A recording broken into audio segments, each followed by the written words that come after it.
I couldn't breathe. My lungs felt like they were filling with concrete as I stood in the back of the conference room, watching my 6 months of work, my ideas, my solutions, my 3 a.m. breakthroughs, being presented by people who couldn't even explain how the algorithms worked. And there was Warren, my boss, beaming with pride as if he'd personally crafted every line of code in the proposal. As you can see, our team at Helios has developed a revolutionary approach, he said, gesturing to everyone but me. My name is Avery Merrick, 36, and until that moment, I'd spent 8 years of my life believing that exceptional work would eventually be recognized. Before I continue, if you're watching this from somewhere around the world, let me know where in the comments, and please subscribe if you haven't already. Trust me, you'll want to hear how this ends. I was the only female senior developer at Helios, which made me both a token and a target. I'd learned to exist in that uncomfortable space, to work twice as hard just to be considered half as competent. But this project was different. The Meridian contract was the biggest opportunity our firm had ever pursued. $5.8 million to develop an AI-driven supply chain management system that could save their international operations millions more annually. When the project first came in, nobody wanted it too complex, too many unknowns, impossible timeline. Warren had practically thrown the brief at me during a staff meeting. Avery, see if you can make sense of this mess. I remember the dismissive tone, the implicit expectation of failure. My male colleagues exchanged those looks, the ones that said, better her than us. For 6 months, I lived that project. Cancelled my trip to my cousin's wedding. Missed my nephew's birthday. Worked through pneumonia that left me coughing blood into tissues I hid in my desk drawer. I built that system from scratch, solving problems that industry leaders had declared technically unfeasible just months earlier. The night I finally cracked the distribution algorithm, the one that would reduce Meridian's shipping costs by 41%, I was alone in the office at early morning 2:17 Uhr nachts. I remember calling my mom, hands shaking with excitement, trying to explain it in layperson's terms. She didn't understand the technical breakthrough, but she understood my tears of relief. They'll have to see your value now, honey, she'd said. 2 weeks before the presentation, I noticed something shifting. Warren began scheduling alignment meetings about the Meridian presentation that somehow never included me. Darren Frost from business development started asking detailed questions about my code. Celia Vaughn, who hadn't contributed a single component to the project, was suddenly reviewing all deliverables. I told myself this was normal. Final preparations, everyone making sure they understood the solution before the big presentation. Then I found the slide deck. I hadn't been asked to prepare it, which should have been my first red flag. I opened it out of curiosity while working late again, and froze as I scrolled through 42 pages that presented my work without once mentioning my name. The presenter notes showed that Darren would explain the technical architecture. Marcus would walk through the implementation approach. Warren would handle the innovative algorithm that was the crown jewel of the entire solution. My crown jewel. My innovation. I confronted Warren the next morning, trying to keep my voice steady as I pointed out the oversight. Avery, he said, not even looking up from his phone. This is an executive presentation. We need our strongest communicators handling this. You're more of a behind-the-scenes person, aren't you? You're not really comfortable with the spotlight. But it's my work, I said, hating how small my voice sounded. He finally looked up, his expression a perfect blend of condescension and false concern. It's Helios' work. We're a team. Remember? And teams win together. Then the kicker. Besides, you're not polished enough for the C-suite yet. The way you dress, your presentation style. It's just not executive ready. I walked out of his office feeling like I'd been slapped. 8 years at this company. A master's degree from Carnegie Mellon. I'd sacrificed relationships, health, any semblance of work-life balance. And I wasn't polished enough. Which brings me back to that conference room, where I stood against the wall, invisible, watching everyone else take credit for my work. Real Takahashi, Meridian CEO, sat at the head of the table, flanked by her executive team. She asked incisive questions that my team fumbled through answering. And the distribution algorithm. The 41% reduction looks incredible. But how do you account for weather pattern disruptions in the Southeast Asian corridor? She asked. Warren looked at Darren. Darren looked at Marcus. Marcus cleared his throat. Well, we've integrated several variables that we're using a modified Bayesian approach. I interrupted from the back of the room, unable to watch this train wreck any longer. The algorithm adapts to meteorological data in real time, with fallback protocols that trigger alternative routing based on predictive modeling rather than reactive adjustments. The room went silent. 20 heads turned to look at me, most from my company wearing expressions of shock or anger. But Riel Takahashi was simply curious. And you are? She asked. Before I could answer, Warren jumped in. That's Avery, one of our developers who helped with some of the coding elements. Some of the coding elements. Something in me snapped. 6 months of work, my innovation, my solution, reduced to some of the coding elements. Actually, I said, stepping forward, my heart pounding so hard I could feel it in my fingertips. I designed and built the entire system architecture. The distribution algorithm is based on my research from last year's white paper on adaptive supply chain dynamics. I wrote every line of code in the core modules and personally solved the Southeast Asian weather pattern challenge you just mentioned. The silence that followed was deafening. Warren's face had turned a shade of red I'd never seen before. Riel Takahashi set down her pen. Interesting. So you're the architect of this solution? Yes. I said simply. Then perhaps you should be the one presenting it, she said, her gaze shifting meaningfully to Warren. What happened next still plays in my mind like a slow-motion car crash. Warren laughed, actually laughed and said, Avery tends to exaggerate her contributions. She's valuable. But this was absolutely a team effort led by our senior staff. I felt dizzy. Like the floor was tilting beneath me. 8 years of diminishment crystallized in that moment. I'd been naive to think this time would be different. Riel was watching me, not Warren. Her eyes sharp evaluating seemed to see right through the dynamics in the room. In that case, she said, still looking at me. I have a simple request. I'd like Miss Merrick to walk us through the technical documentation right now. Warren's smile faltered. We hadn't planned to get into that level of detail today. I insist, Riel said, her tone making it clear this wasn't a request. If this was truly a team effort, then anyone on the team should be able to explain the core architecture. She turned to me, Miss Merrick, would you mind? For the next 40 minutes, I walked through every aspect of the system.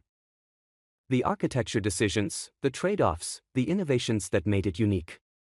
I answered questions with a confidence born from knowing every inch of what I'd built. No one interrupted.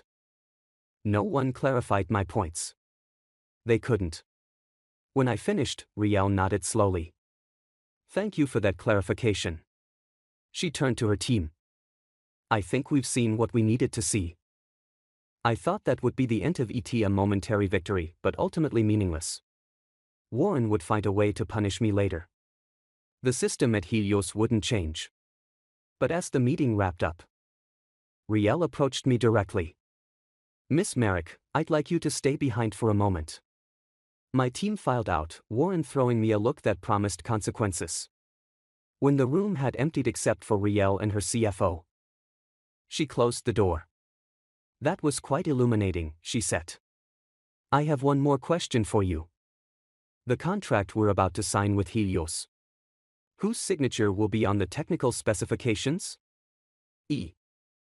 I don't know, I admitted. Probably Warren's, asked the department head. She shook her head. That won't work for us. The person who designed the system needs to sign off on ET. That would be you. Correct. Yes, but no boots. If you built it, you signed for ET. That's non-negotiable for us. Accountability matters at Meridian. She handed me her business card. My direct line is on the back. If there's any problem with this request, call me immediately. That night, I couldn't sleep. I kept replaying the meeting. The look on Warren's face. Riel's unexpected intervention.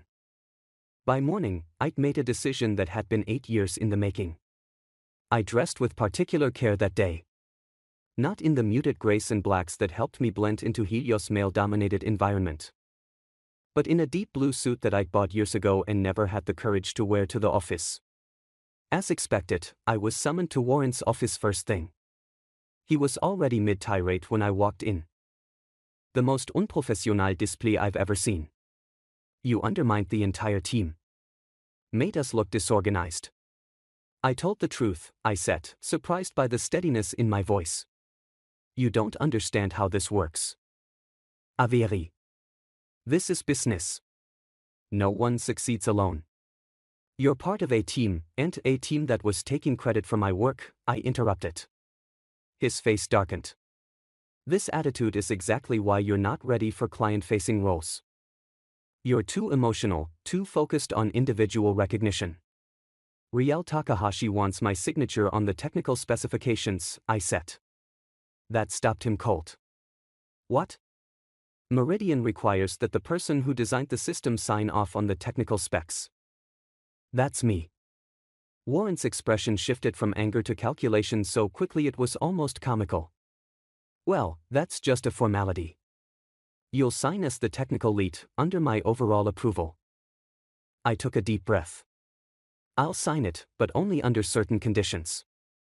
He laughed, but there was no humor in it. That's not how this works. It is now, I said, pulling out a document I'd prepared the night before. These are my terms.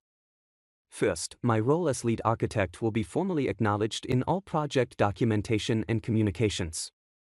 Second, I'll lead the implementation team. Third, I want a 15% raise effective immediately, which still puts me below what Darren and Marcus make, by the way. Warren's face flushed. This is extortion. This is negotiation, I corrected. You need my signature. Meridian won't proceed without ET, and unlike yesterday, today I understand my value. I could fire you for this, he threatened. You could, I agreed. But then you'd have to explain to Riel Takahashi why the person who built the system she's investing $5.8 million in is suddenly unavailable. I don't think that conversation would go well for you or Helios. He stared at me with naked hatred. I always knew you'd be trouble. Women like you always are. I smiled then, feeling something shift permanently inside me. You haven't seen trouble yet, Warren. This is just me finally taking my place at the table. You have until end of day to accept my terms. After that, I call Riel directly. I left Warren's office with my legs trembling but my head high. Anyone watching would have thought I was confident. Collected. Inside, I was terrified. 8 years of keeping my head down. Of being the good employee who never complained. And I'd just blown it all up in 15 minutes. My phone buzzed as I reached my desk. A text from my sister, Nora. Did you talk to him yet? What happened? He texted back. I did. ET gave him my terms. Now we wait. 3 dots appeared. Disappeared. Appeared again. Finally. Holy shit, AV, I'm proud of you. Terrified but proud. Warren didn't keep me waiting long. By noon, HR called me into a meeting with Vanessa Kruger, the department head. And Warren himself. Their faces told me everything I needed to know before a word was spoken. The conference room felt cold, almost clinical, as I took my seat across from them. Averi, Vanessa began, her voice professionally neutral. We've reviewed your requests regarding the Meridian project. My terms, I corrected quietly. A flash of irritation crossed her face. Your terms then. While we value your contributions to the project, your approach to this situation has been inappropriate and borders on insubordination. Warren sat silently, a small, satisfied smile playing at the corners of his mouth. However, Vanessa continued, given the client's specific request and the timeline constraints, we're prepared to make some accommodations. The accommodations were a joke. They'd acknowledge me as a key technical contributor but not lead architect. I could join the implementation team but not lead ET, and they offered a 5% performance bonus instead of the race. This is our final offer, Vanessa said, sliding a document across the table. We need your signature on the Meridian specs by end of day. I looked at the paper, then at Warren's smug face. Then back at the document. 8 years of moments like this flashed through my mind, watching male colleagues with half my qualifications get promoted over me, sitting in meetings where my ideas were ignored until a man repeated them. Being called difficult when I was simply being thorough. No, I said, pushing the paper back. Those aren't the terms I outlined. Warren's smile vanished hate. For God's sake, Avery. Be reasonable. I've been reasonable for 8 years, I replied. It got me nowhere. Vanessa's professional mask slipped slightly. Think carefully about what you're doing. This is a career-defining project.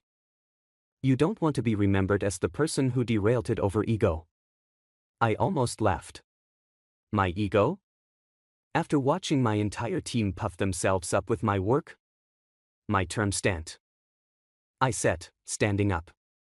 You have until 5 Uhr nachmittags. I walked out, closed the door behind me, and promptly locked myself in a bathroom stall where I had what can only be described as a silent panic attack.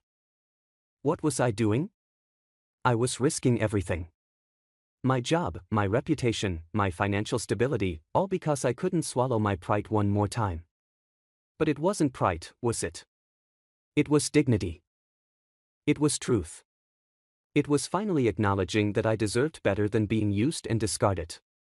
At late afternoon, 4:47 nachmittags, as I was contemplating calling Riel Takahashi, Vanessa appeared at my desk. We've reconsidered, she said stiffly. Your terms are acceptable, with minor modifications. She handed me a new document. They'd agreed to acknowledge me as lead architect and to let me lead the implementation team. The raise was 12%, not 15%, but it was substantially more than their initial offer. We expect you to handle this transition professionally, she added a warning in her tone. No gloating. No creating division in the team. I'm always professional, I said, signing the agreement. That's never been the issue here. That night, I celebrated with Nora over takeout Thai food in my apartment.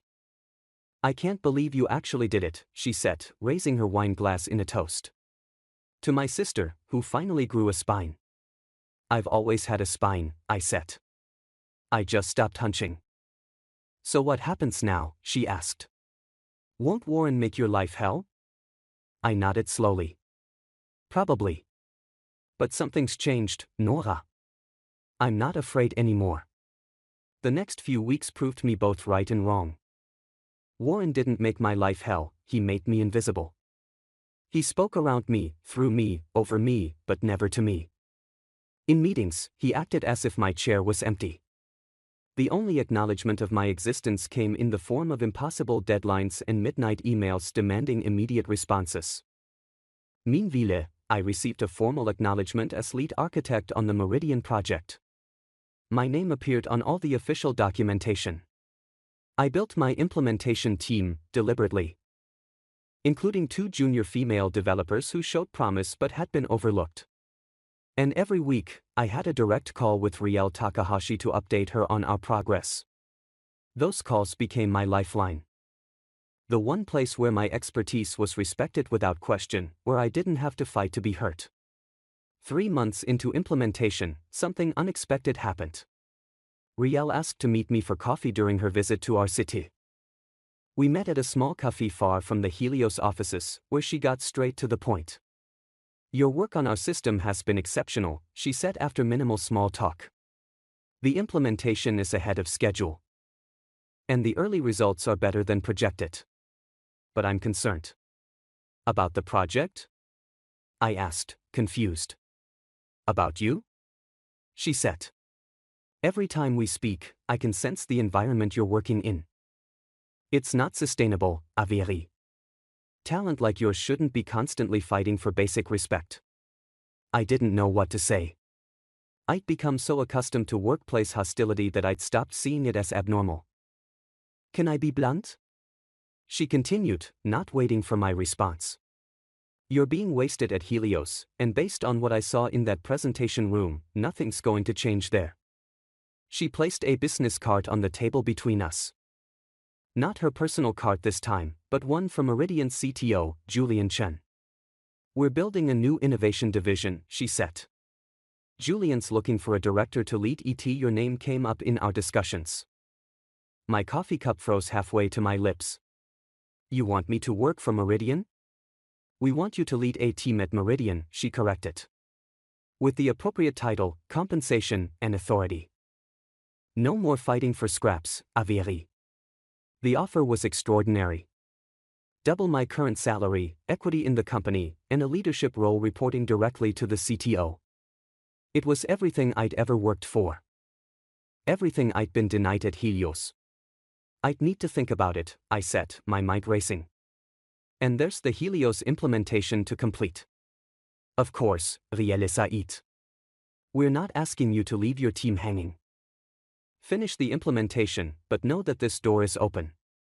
I walked back to the Helios office in a daze, the business card burning a hole in my pocket. For the first time in years, I felt something dangerous. Hope. That hope carried me through the next 2 months of Warren's Cold War. Through the snide comments from colleagues who resented my new authority. Through the exhaustion of leading the implementation while being actively undermined. The system went live on schedule. It worked perfectly. The Meridian executives were thrilled. At the launch celebration, Riel publicly acknowledged me as the architect and implementation leader of the project that would transform their company. Warren stood in the corner, glaring as she presented me with a formal letter of commendation. Everyone applauded. No one met my eyes except my small implementation team, who beamed with genuine pride in what we'd accomplished together. The next day, I submitted my resignation.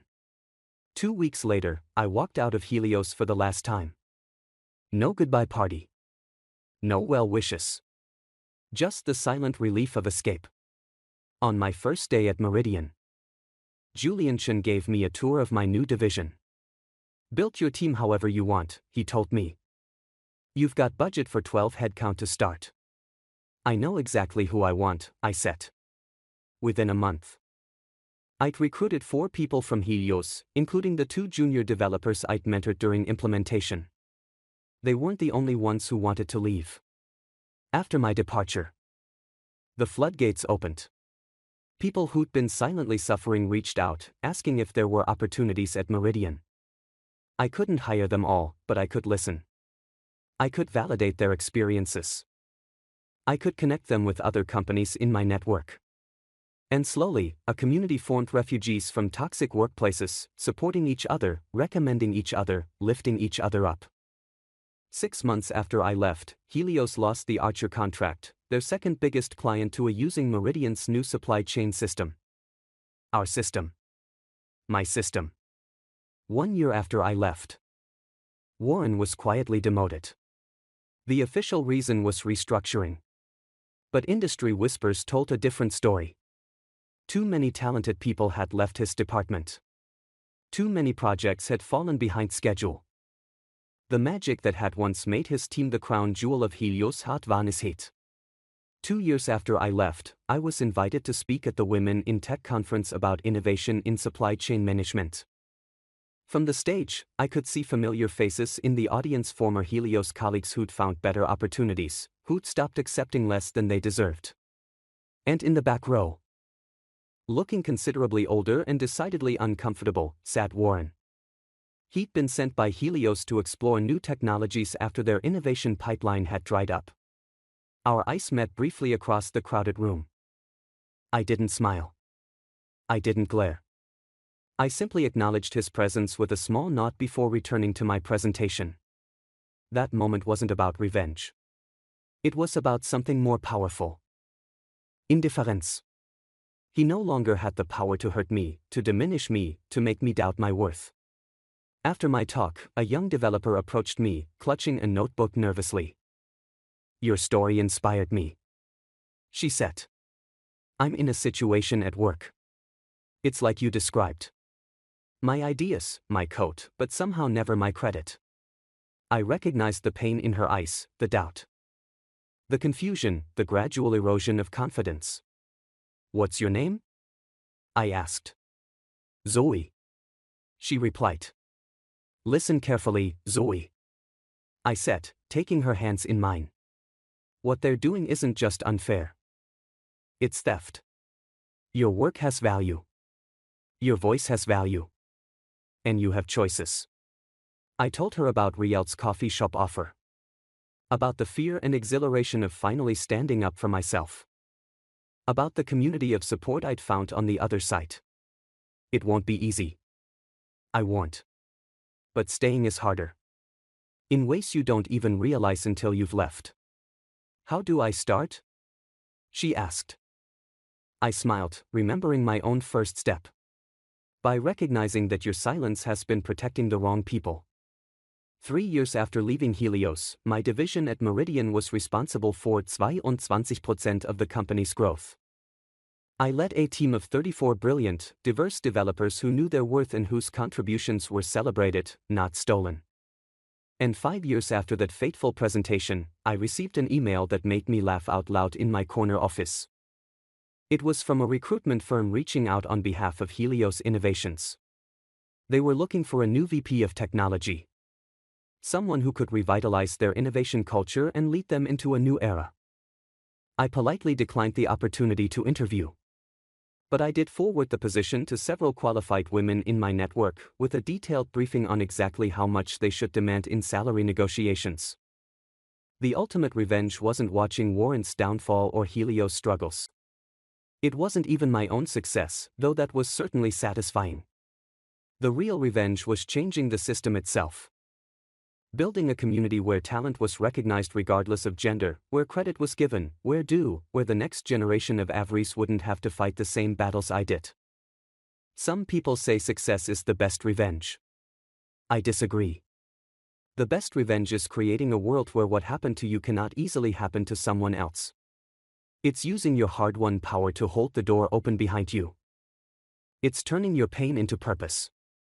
Do I still think about that day in the conference room, standing against the wall, watching others take credit for my work?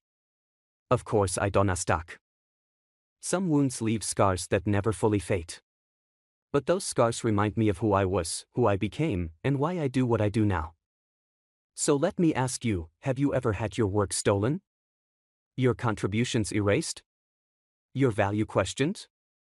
Tell me in the comments. Not just what happened, but what you did about it. Your story matters. Your experience matters. And if you're watching this from a place that feels like my old life, undervalued, overlooked, slowly disappearing, know that there's another way. It starts with recognizing your worth. It continues with finding your voice. And it never, ever ends with settling for less than you deserve. Subscribe if this resonated with you. There are more stories to tell, more battles to fight, more victories to celebrate. And trust me, the view from the other side is worth every terrifying step of the journey.